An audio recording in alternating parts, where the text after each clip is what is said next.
Welcome to another episode of Where Stories Meet, a storytelling podcast based here in Abingdon, Virginia.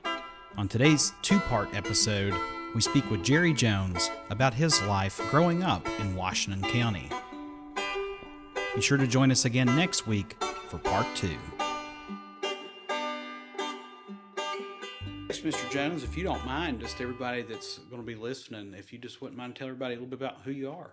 Well, like we just said, born in Glade Spring in 1947, which means that I am still in my 70s, but not much longer because the 80s are around the block. But as you heard me say, where I live now is the house in which I was born there in 47. But people start to freak out when I tell them that my mother and all of her siblings were also born in that house. And people really freak out when I tell them that my grandmother was born in the house. My grandmother was born there in, the house was built in 1870, as you heard me say when we were downstairs. And it was built not physically by my great-grandfather, but he had it built. He was enslaved in Wythe County, and when the Civil War was over and everything, he moved to Glade Spring. And the biggest question that several of us had, including my mom and me, was if he's freed and could have gone anywhere, what up with Glade Spring? You know? And so we thought, because this was several years ago when we were trying to get the deed transferred to my mom, we think that he knew somebody in Glade before he was freed. And the reason we say that is because in looking at the original deed, my great-grandfather's name is there, and then there's the name of some guy that we didn't really know. And my great-grandfather's first name was Crockett, and his last name was Johnson. This other name, his last name was Crockett. I don't know whether that was a coincidence or not. But what we think is this other man gave or loaned my great-grandfather enough money to buy the land and the house. Of course, in 1870, we're not talking about thousands, we're talking about hundreds. And in 10 years' time, roughly, there is a revised deed, and this man that we didn't know, his name is gone. So that probably means, we think it means, we thought it meant, that my great-grandfather had paid it off. He got a job down in Tennessee, working at like it was a place people visited for recreation, that type of thing. And it was like, I guess it would be comparable to what we have here as the place where what's the big building down the street here? The rec center? No, I was in it just a month ago. It's across from the Barter. What's across from the Martha. The Martha. Yeah, it was something like people visiting the Martha, where there's this place down in Tennessee that people used to do a similar thing. And my great-grandfather was like the person that, cleaned and did all the stuff that had to be done there. And he worked there much of his life. It'll come to me where, it's a good thing I have my book here, because you might ask me names of stuff and I have to look it up in my book. It's legal to do that. Yeah. But anyway, that's what we think about the start of the house. And so my great-grandfather and his wife, who was from here in Abingdon, they married and they had two daughters. And one daughter died when she was like a teenager or something. Don't know what she had or whatnot. But the surviving daughter was my grandmother. She was born in the house in 1874. And she lived all of her life except for when she went to school or something in that house. Wow. And she and her husband, that'd be my grandfather, they had 8 children to be born to their union. 2 of the children didn't make it out of childhood. One, it's in the document. We don't know what he died of, but the people at the church wrote down his name and how long he lived, like 2 years, 6 months, and 12 days, that kind of thing. I've got something that says it that specific. But the other 6 survived, became adults. But the only one that ended up living most of her life in Virginia, in Glade Spring, was my mother. I had one uncle who ended up being a medical doctor in New Jersey. I had another uncle that worked for the post office in D.C. I had another uncle who worked for the railroad, and he lived in Cincinnati. And who am I leaving out? Oh, then I had another uncle that worked for some type of government thing that actually had computers way back when most people thought, well, didn't anybody have a computer in 1950? But there were a few. There were a few, and something he did in Washington related to that. So that's sort of a quick statement of how that house has been there for so long in the same family for 155 years. And sometimes I say, well, I've been so busy after I retire from memory, I don't have time to clean up my house. I do have time to mow the yard, though, because I like doing that. See? Yeah, but we'll there's get a you lot of outside. stuff, that you just can't be doing this and that, even if you're younger, even if you're in 60 or 50, there's only so much you can do in a day. That's true. So, That's true. There you go. I find it fascinating. We was talking downstairs. Your house is actually 5 years older than the town. Yeah. Because this year's their 150th 150. birthday. That's exactly right. They're what you have to go through a lot of state rigmarole to get a town going, and so, and of course, there were some people that I talked to, and I wasn't doing this fancy talk. I was just shooting the breeze. Some people that were in the last time I did a speech, I was talking about the fact that there used to be something called Old Glade and New Glade, and a lot of people didn't know what I was talking about. And so what that is, or what that was the original location of Glade Spring was not where it is now. It was over where number 11 is. Huh, I didn't know that. That was called what is the word they use for the stagecoach route. Okay. Yeah, Glade Spring was on the stagecoach route, which was essentially what is now number 11, not 81, but 11.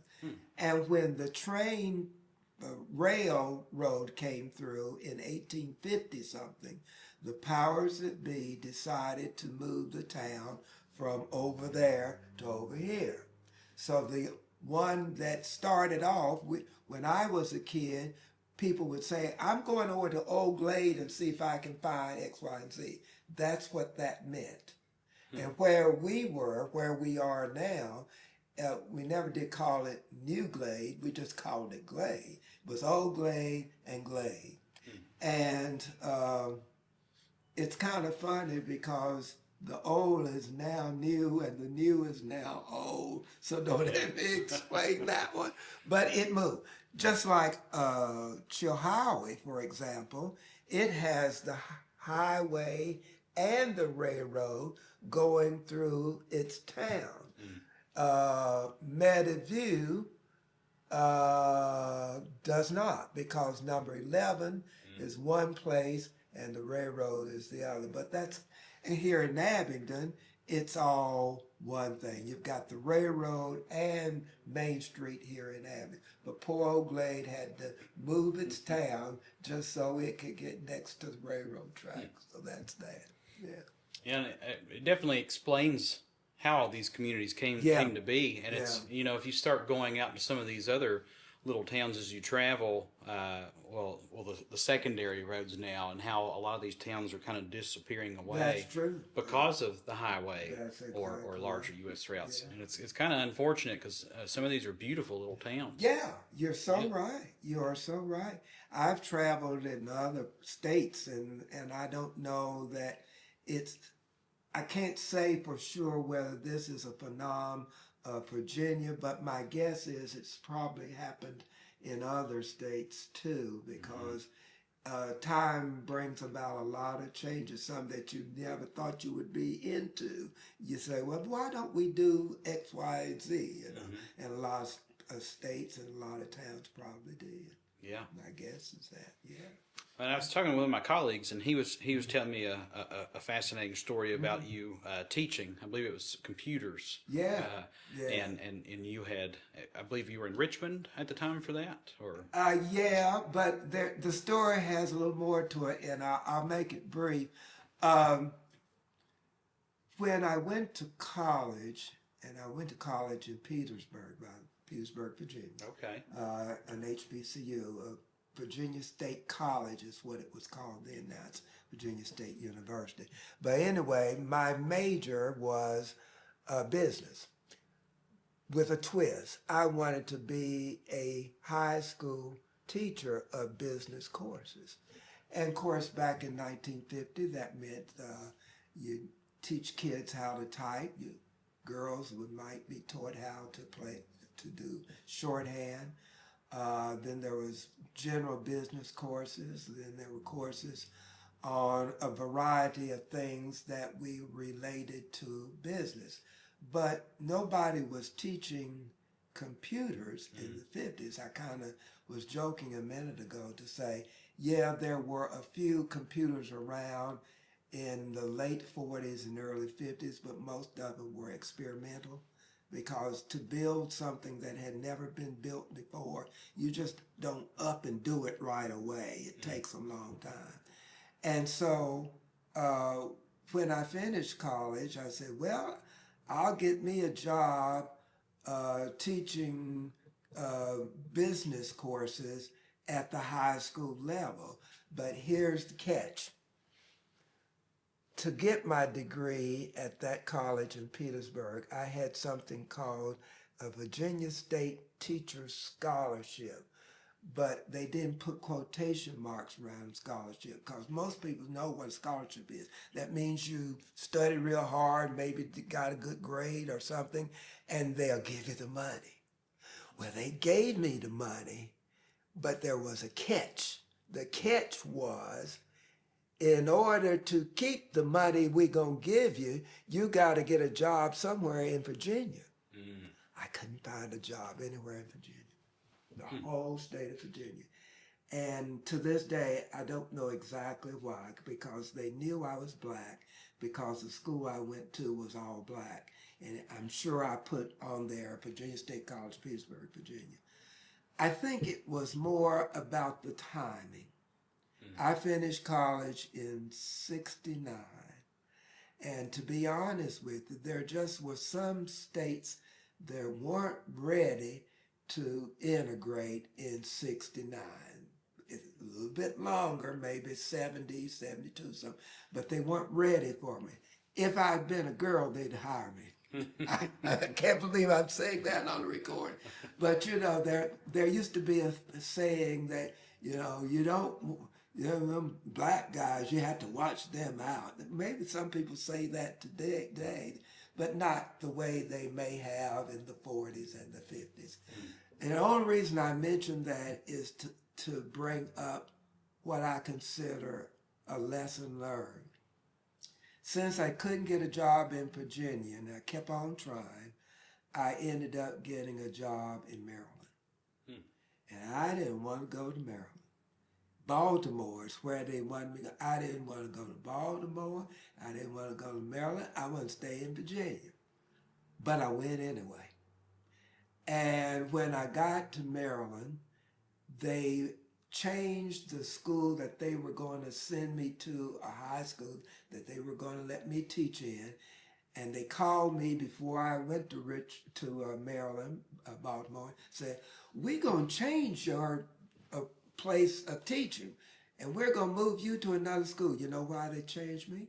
Because the school in Baltimore was going to start teaching some of their kids about computers. Mm. And I had had one computer class when I was in college, and my one computer class was one more than anybody else in that school. Wow. And so I have kind of been preaching on that because I'm not a preacher, but I'm in church a lot because I play the piano, right? That sometimes God will close one door and open another door because he has a design for your life. Of course, I was, 16, 17, 18 years old.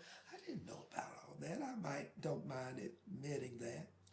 So the door closed was Virginia, and the door open was Maryland.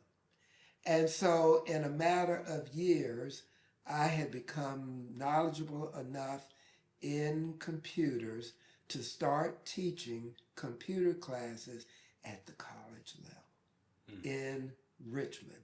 And I stayed at the community college in Richmond teaching programming and stuff for 27 years. Wow. And what caused me to leave was not anything bad that happened in Richmond. It was that my mom had advanced in age. She had been diagnosed as having Alzheimer's. So I left my job in Richmond after 27 years to come home and take care of her because she didn't have but the two kids. Mm-hmm. The one that I told you that was 12 years older than me. By the way, he died about the day I moved back here. Wow. So I had already planned to be back. Mm-hmm. And I had already moved some of my stuff. What happened that was kind of a blessing and a surprise, talking about, the journey that God has for everyone. I had been hired for Emory and Henry teaching before I got here. Some people that knew me, some of the black folks in Glade Spring that knew me, worked at Emory. I don't mean like teaching, but worked in the president's home and so forth. And so they built up my profile. I said, Lord, how on earth am I going to live up to what they say? Bottom line is, Emory and Henry didn't have a computer degree, but they felt then that it still might be good for students in general to have some skill in computers, not necessarily programming, but, doing spreadsheets or whatever you need to do. If you're going to be a business major, you're going to have to know some computer stuff. So anyway, that particular president, now I can't think of his name, but it's in my book now, I look it up. But anyway, they hired me as a visiting professor. And I said, I wonder what that means. That means I'll teach a year or two, and then somebody come by and say, the visit is over. Well, the visit lasted for 20 years. I retired in 2021, so I've only been retired for 4 years. But if you take 27 years in Richmond, 20 years at Emory and Henry, and 5 years of teaching high school in Baltimore, that makes the total number of teaching years for me is 52. Wow. And that's a lot for anybody. I mean, I taught some other things at Emory after a while, but the main thing was just beginning programming, beginning computers and stuff, yeah. So that basically is my how I came to be here doing what I did. I didn't expect when I retired to be as busy now as I am, but it's the music thing. It's after I leave here, I'll be going over to the museum. I'm on the board of William King. I'm on the board of the Senior Citizen Center in Glade Spring. And then I play the piano sometimes twice a Sunday and sometimes more than that. It depends on what people need. But mostly it's Glade Spring and Abingdon. And they're the Methodist churches. But if somebody has something special, I'll play for that too. I played for weddings. I've played for funerals. I've played for, well, it wasn't a wedding. It was like the dinner after the wedding or before the wedding at the Martha Washington Inn. I did that. And what I need to tell you is all that piano playing, I can't read music. Really? And I'm one of these play-by-ear people. And that means I can play some songs, but other songs I can't play. I can play a lot of church songs, and I can play some songs that I hear on the radio.